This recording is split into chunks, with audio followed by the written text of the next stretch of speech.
Salut et bienvenue sur le podcast S'élever en même temps que son enfant.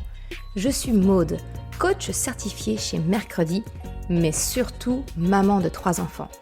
Sur ce podcast, je t'aide à conjuguer la bienveillance avec la réalité de ton quotidien de maman. Utiliser ton choix d'une parentalité bienveillante comme un accélérateur de ton propre développement personnel. T'aider à changer de regard sur les situations que tu vis avec ton enfant pour t'en servir, pour grandir et apprendre sur toi. Hey, salut, je suis contente de te retrouver aujourd'hui pour le 107e épisode et le tout premier de la saison 4 du podcast S'élever en même temps que son enfant. Alors traditionnellement, en début d'année, on se souhaite les bons vœux, une bonne santé, tout ce qui va bien. Bon, déjà, on est déjà quand même bien avancé dans le mois de janvier, au moment de la reprise du podcast. Et puis, je ne suis pas de celles qui sont très à l'aise avec les vœux de bonne année, qui sont envoyés comme ça en masse, à tout le monde, mais en même temps à personne, de manière assez impersonnelle. Donc ce n'est pas que je te souhaite une mauvaise année. D'ailleurs, si tu es inscrite à mon mail du samedi matin, je t'ai souhaité une très bonne année, parce que je m'adresse directement à toi. Et pour moi, souhaiter les bons vœux, c'est vraiment quelque chose de personnel dans lequel on met de l'intention. Et c'est ça qui me tient à cœur, plutôt que dans les messages qu'on envoie, groupés à tout le monde. C'est une digression totale sur le sujet d'aujourd'hui. C'était juste pour te dire que si jamais tu es de celles comme moi, qui ne sont pas, celles et ceux d'ailleurs, qui ne sont pas très à l'aise avec ces formulations toutes faites de bonne année, bien sache que tu n'es pas toute seule. J'en avais déjà parlé l'année dernière sur Instagram, j'avais fait une story à ce sujet et je m'étais aperçue qu'en fait on était très nombreux à ne pas spécialement être à l'aise avec cet envoi groupé de bonne année. Bref, revenons-en au mouton, à ce fameux épisode, ce fameux premier épisode de la saison 4 du podcast. Et bien comme on est au mois de janvier, j'aimerais te parler de tout ce qui a trait des résolutions. Tu sais, souvent, le mois de janvier, c'est là où, un petit peu comme à la rentrée, on va se fixer de nouveaux objectifs, les bonnes résolutions. Entre nous, ces fameuses bonnes résolutions qui, dans 3 semaines, n'existeront plus, on va les abandonner. J'aimerais t'exposer un petit peu mon point de vue sur les résolutions, ce que j'en pense, et puis le lien qu'on peut y faire, bien entendu, on est là pour parler de ça, avec les enfants. Quel exemple on peut incarner, comment on peut en parler avec les enfants. Bref, tu l'auras compris, on va parler des résolutions de début d'année. Ce qu'il se passe souvent avec les résolutions comme ça de début d'année, c'est que finalement elles ne tiennent pas parce que ce sont des choses qui sont trop contraignantes ou alors qui ne sont pas en phase avec notre personnalité, nos besoins. Et c'est un petit peu comme si, on prend ces bonnes résolutions pour dorer une belle façade, mais ça prend pas en considération réellement qui on est, ce qui nous motive, ce qui au contraire va nous freiner. Et c'est en ça que pour moi les résolutions peuvent être un piège. Alors je vais te partager mes résolutions et voir comment toi tu pourrais peut-être en tirer peut-être quelque chose, une prise de conscience, comme toujours, on ne change pas ce qui fait l'ADN du podcast. Mon truc à moi, c'est t'accompagner à avoir des prises de conscience. Ça te parle très bien, ça te parle pas? Je te dis qu'on peut-être rendez-vous la semaine prochaine pour un autre épisode. Peut-être que tu accrocheras mieux à cette autre prise de conscience que je te proposerai. Bref, en gros, les résolutions de début d'année, souvent c'est quoi? Allez, ça va être perdre du poids, faire plus de sport, prendre soin de son sommeil, se coucher plus tôt. Peu importe, j'ai envie de te dire. J'ai moi-même, très longtemps, fait cela. Surtout autour du sommeil, parce que chez moi, c'est vraiment un élément central. Sauf qu'en réalité, je sais pas pour toi, mais pour moi, ça tient rarement dans le temps. Et ce que j'aimerais te poser comme question, c'est est-ce que tu t'es déjà demandé pourquoi est-ce que tu abandonnes, malheureusement, au bout de quelques semaines, quelques mois, ces fameuses bonnes résolutions qui sont très louables. Enfin, ce ne sont que des choses positives, bonnes pour la santé ou peu importe, tu vois. Mais qu'est-ce qui fait que d'une résolution, finalement, on va faire une première exception, et puis ça va se distendre, et puis on va abandonner. Est-ce que tu t'es déjà posé cette question ? En ce qui me concerne, le constat que j'en ai fait, à essayer de comprendre, mais pourquoi j'arrive pas à me coucher plus tôt? Pourquoi est-ce que j'arrive pas à faire plus de sport? Pourquoi? Alors perdre du poids, je me moque un petit peu, de l'aspect physique des choses. J'ai la chance, j'en ai conscience, d'avoir un très bon métabolisme. j'ai envie de dire merci de mon côté maternel. Bref, je me suis toujours posé cette question. Et en fait, la conclusion à laquelle j'en suis arrivée, c'est qu'une résolution ne tient pas dans le temps à partir du moment où elle n'est pas en lien avec un besoin profond que l'on peut avoir, ou bien qu'elle ne fait pas appel finalement à notre moteur de motivation profond. Ni plus ni moins. Je vais te prendre une des résolutions que j'avais essayé une fois, peut-être que ça te parlera toi aussi, le fameux Miracle Morning, que tout le monde nous vend comme miraculeux, parce que ça permet de faire des choses, ça permet de prendre du temps pour soi dans notre vie de maman. On est soit au travail, soit dans la gestion de la maison, soit avec les enfants, on a très peu de moments pour soi, et donc le principe du Miracle Morning, en gros, c'est de se réveiller plus tôt pour avoir ce fameux moment à soi. Bon, moi, raté, j'ai créé un coq. Alors moi, à 5h30, il entend du bruit, il se lève. Puis me réveiller avant 5h30, voilà. Bref, chez moi, le Miracle Morning, on était plus proche du désastre annoncé que du miracle. Soyons clairs. Et ça, en fait, la raison, elle est toute simple. Je ne suis pas quelqu'un du matin. Ça, c'est quelque chose que je t'ai déjà parlé dans l'épisode 57 du podcast sur les chronotypes, pour t'aider à comprendre quels sont les différents chronotypes et identifier quel est le tien. Un chronotype, c'est quoi ? Eh bien, finalement, ça revient à découvrir ce qu'est ton rythme biologique. Est-ce que tu es naturellement plutôt quelqu'un qui va être du matin, ou alors, à contrario, peut-être quelqu'un qui va plutôt être du soir, ou ni l'un ni l'autre, en fait. Tu ne te lèves jamais très très tard, mais tu ne te couches pas pour autant très tard. Enfin voilà, il y a différents chronotypes, je vais pas refaire l'épisode dessus, parce que c'est pas le sujet. Mais ce que je veux te faire comprendre, c'est que finalement, en ayant la résolution, en ce qui me concerne, de vouloir faire le Miracle Morning, j'allais directement à l'encontre de ma nature profonde, de mon rythme biologique naturel. Celui qui est, en quelque part, inscrit en moi, en mode automatique. Quand je n'ai aucune contrainte, je suis plutôt du genre à me réveiller vers 9h, 9h30, 10h par moment. Bon, franchement incompatible avec une vie de maman, donc déjà mon sommeil a été pas mal rogné, on va dire, tu vois. Donc voilà, c'est pour moi une résolution, le but, c'est qu'elle n'aille pas à l'encontre de ce qui t'est naturel. Voilà, sinon effectivement, c'est désastre annoncé, c'est sûr qu'on la tient pas dans le temps. Un autre exemple que je pourrais te prendre peut-être, c'est le sport. Alors, encore une fois, je vais prendre mon cas, faire plus de sport, c'est bon pour la santé, c'est plein pour de bonnes choses. Je ne suis pas de celle qui ressent encore, je ne désespère pas, un jour ça va je vais peut-être avoir un déclic, mais je ne suis pas de celles qui ressentent l'effet des endorphines, qui prennent du plaisir à faire du sport et qui fait que le sport devient quelque chose d'accro. Alors non, pas du tout. Moi le sport me vide de mon énergie, donc tu comprends bien, avec une personnalité qui est déjà fatiguée de base, je vais pas courir après le sport, donc forcément la résolution de dire je vais faire plus de sport cette année pour prendre soin de moi, les motivations sont très très bonnes, mais je n'ai pas de plaisir. Et finalement, ça vient, encore une fois, vider mon énergie, donc ça vient à l'encontre de mon besoin naturel que j'ai besoin en premier. Tu comprends que c'est, encore une fois, c'est annoncé d'avance, ça ne marche pas. Donc jusqu'ici, je te parle de moi, des différentes résolutions passées que j'ai pu avoir, l'analyse que j'en fais aujourd'hui. Mais ce que je voudrais, c'est pas de parler de moi, c'est t'accompagner toi dans tes prises de conscience par rapport à ce début d'année et des potentielles résolutions que tu as peut-être déjà prises ou que tu envisages. Eh bien, j'ai envie de t'encourager à te poser la question.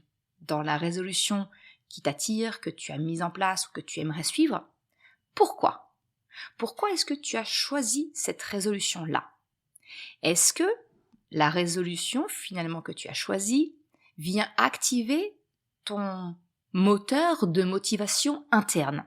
Ce que j'appelle un moteur de motivation interne, c'est quelque chose qui va te mettre en énergie, qui va te donner du plaisir, de la joie. Donc tu comprends. Quand on active ce moteur-là en nous, ça devient fluide, ça devient naturel. On va pas c'est pas quelque chose de contraignant. Donc forcément, ça va être beaucoup plus facile à suivre. Et ce qu'il faut savoir, c'est que ce moteur-là, il est quand même nettement plus puissant que le simple moteur extérieur, j'ai envie de te dire, qui, par exemple, je vais faire du sport pour être en bonne santé. Bonne santé, être en bonne santé, c'est attirant, on a envie. Oui, mais ça procure pas spécialement de joie, ça procure pas spécialement de plaisir. Donc, la puissance du moteur, j'ai envie de te dire, elle n'est pas au rendez-vous. Elle n'est pas au rendez-vous. Donc c'est vraiment te poser la question, quel est le moteur en fait qui est lié à cette résolution, pour te donner une idée de savoir si ça va durer dans le temps ou non.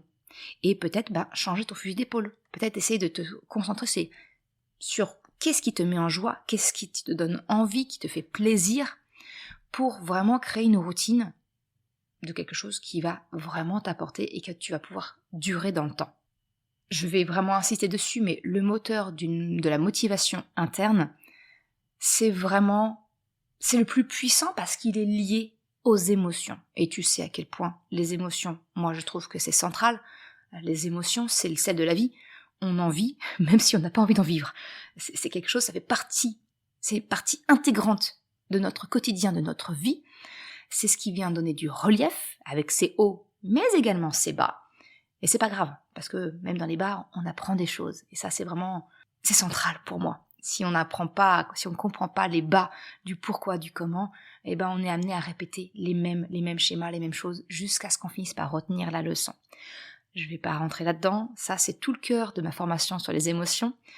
Tu peux la retrouver facilement sur le site merrecredi.com. Mais vraiment, tu le comprends, ce sont les émotions qui nous mettent en mouvement. De toute façon, émotion, c'est ça veut dire énergie qui met en mouvement.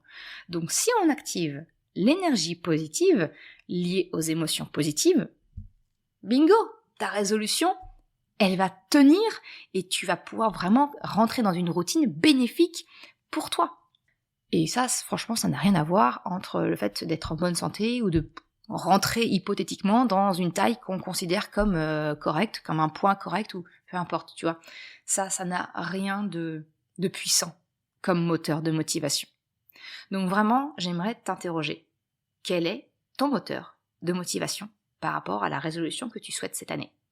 Et un complément de ça, parce que ce serait trop simple s'il suffisait, entre guillemets, d'activer le moteur de la motivation interne, c'est d'identifier également quels seraient tes potentiels freins, tes potentiels blocages. Qu'est-ce qui pourrait venir contrecarrer cette résolution, cette routine que tu veux mettre en place?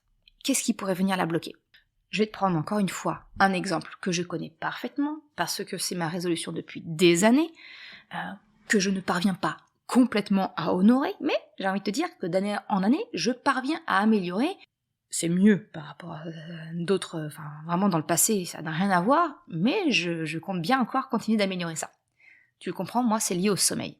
Vraiment, c'est ma résolution, c'est d'arriver à prendre soin de moi en me couchant plus tôt, c'est-à-dire en respectant mon besoin. J'ai un gros besoin de sommeil, donc je respecte mon chronotype, je respecte mon besoin physiologique. Et le frein principal que j'ai par rapport à cette résolution-là, c'est que si je respecte en fait mon besoin de sommeil, finalement je vais me coucher quasiment en même temps que mes enfants, donc j'ai plus de soirée à moi, j'ai plus de soirée avec mon conjoint, ça devient incompatible si tu veux, avec ma vie sociale aussi, tout simplement, parce que mon conjoint est aussi une partie de ma vie sociale. Non, j'ai aussi besoin qu'on se retrouve à des moments à deux, et pas d'aller faire ma marmotte. Et pourtant, tu vois, je te le dis encore une fois, le sommeil, en tout cas chez moi, est un élément vraiment central sur mon bien-être, ma santé mentale, ma capacité à être la maman que je souhaite pour accompagner mes enfants, tout simplement. Donc c'est vraiment, s'il y a un levier à actionner qui a une efficacité garantie, c'est ça. Je veux pas m'avancer de trop, mais je pense que c'est également ton cas, parce que le sommeil, il est sous-estimé chez beaucoup de personnes.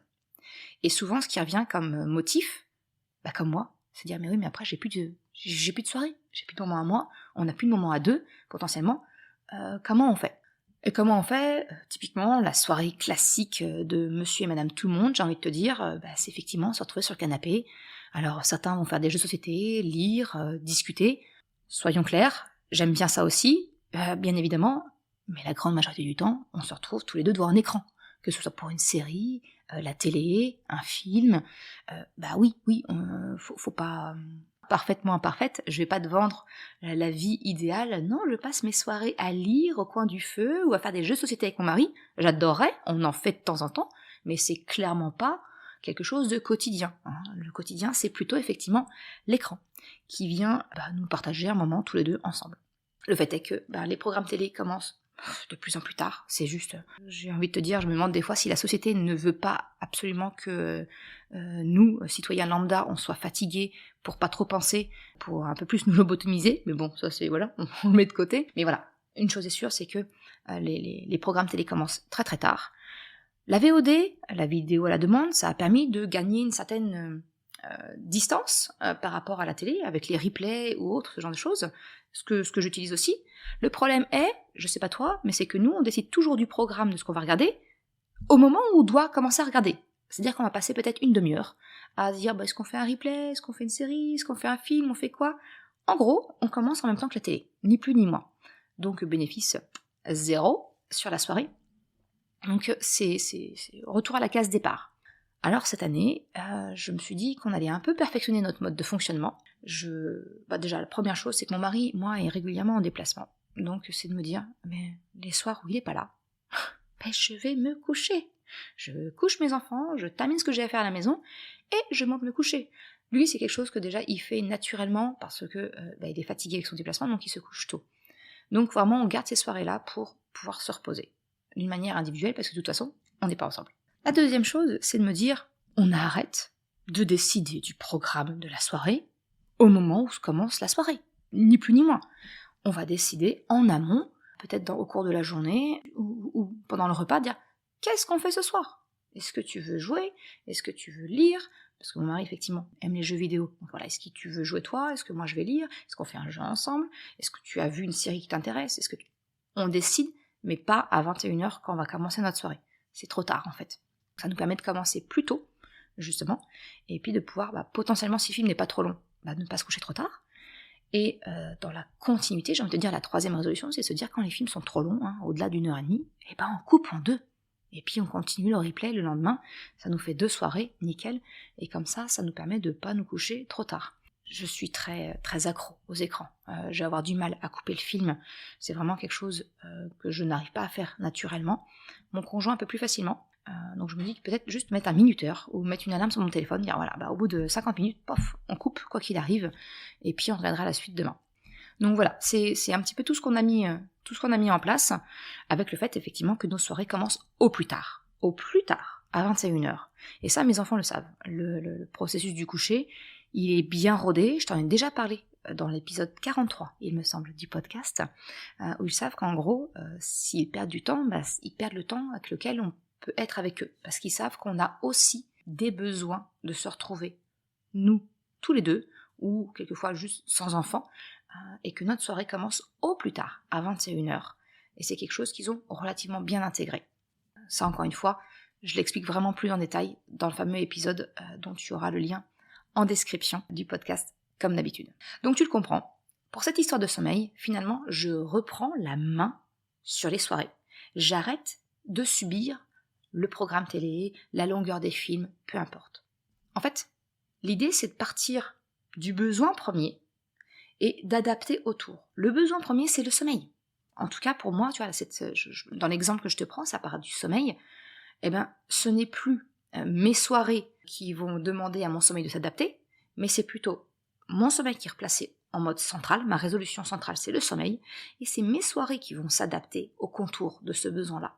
Et là, j'élimine les freins. J'essaie d'éliminer les freins que j'ai, et je replace l'élément central au centre, central, bien joué Maud, dans la répétition, mais tu comprends l'idée. Et quand je te parlais au tout début du moteur de motivation interne, il n'est pas là de prime abord. C'est-à-dire que, effectivement, me coucher tôt, je vais pas faire youpla, ouais, je vais me coucher tôt. Non, forcément non. Par contre, le bonheur que tu ressens au réveil le lendemain matin, quand tu te sens, en tout cas, moins fatigué, pas aussi exténué que d'habitude, punaise, ça c'est un moteur de motivation interne très puissant.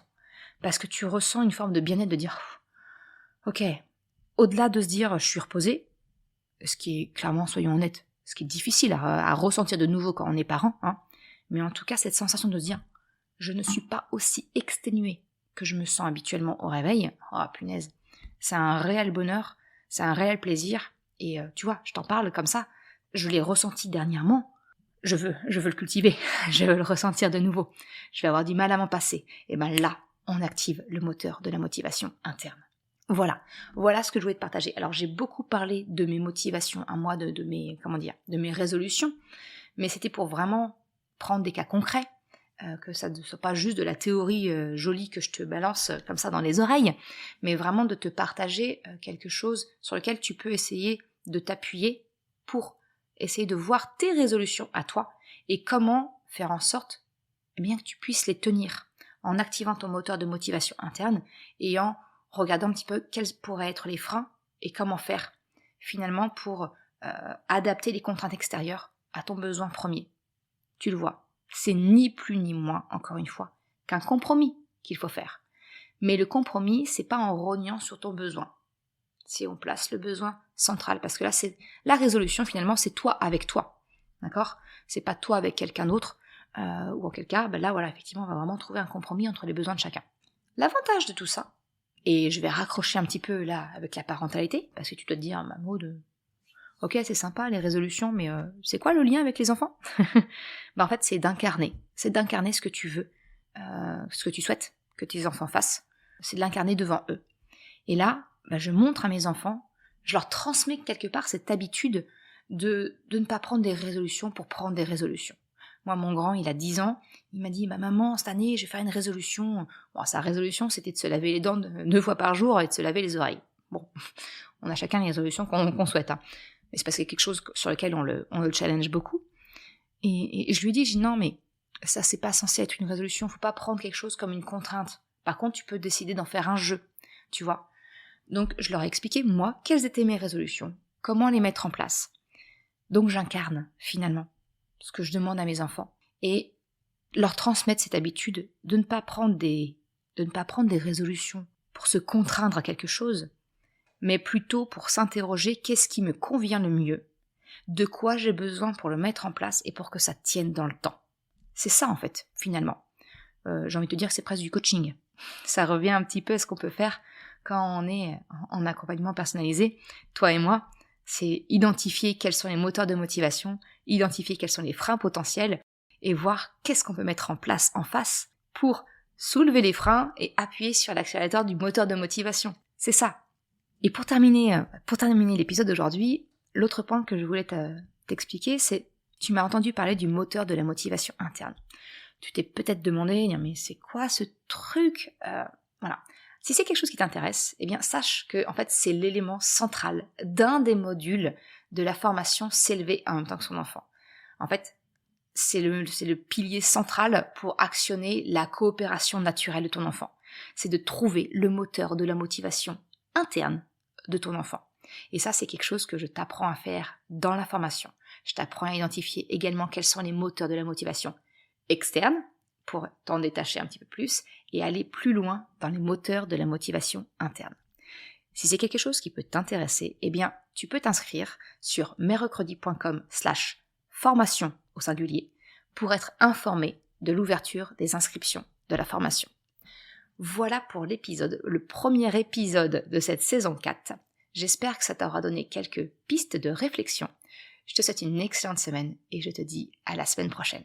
Merci à toutes celles et ceux qui soutiennent le podcast en faisant un don pour m'encourager à continuer de créer des épisodes sur le site merrecredi.com/soutien. Une autre façon de m'encourager, si tu trouves mes partages utiles, c'est d'en parler autour de toi, ou si le cœur t'en dit, de me laisser un commentaire et une note de 5 étoiles sur Apple Podcast ou Spotify. Ça me permet vraiment de faire connaître le podcast et ça m'encourage à progresser.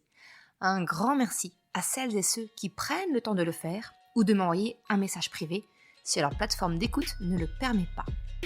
Je te souhaite une excellente journée, après-midi, soirée, quel que soit le moment où tu écoutes et je te dis à la semaine prochaine pour un nouvel épisode. Ciao!